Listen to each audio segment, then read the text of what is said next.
మహబూబాబాద్ జిల్లాలో మంచినీరు రాకపోవడంతో బిందెలు పట్టుకుని మహిళలు ఆందోళనకు దిగారు. జిల్లా కేంద్రంలోని హస్తినాపురం, గోపాలపురం కాలనీలో బోర్ బావులు అడుగంటడంతో తాగునీటి ఎద్దడి ఏర్పడింది. పట్టణంలో మిషన్ భగీరథ మంచినీటి సరఫరాలో అంతరాయం కలగడంతో 15 రోజులుగా మంచినీరు అందక ఇబ్బందులు ఎదుర్కొంటున్నట్లు స్థానిక మహిళలు ఆవేదన వ్యక్తం చేశారు.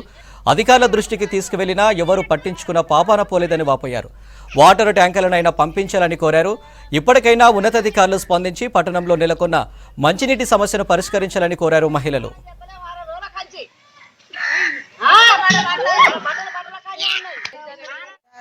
మంచి నీళ్లు రాటాలే, చెత్తలు పోటాలే, చెత్త ఊడతలేరు. నీళ్ళు రాక 15 రోజులే.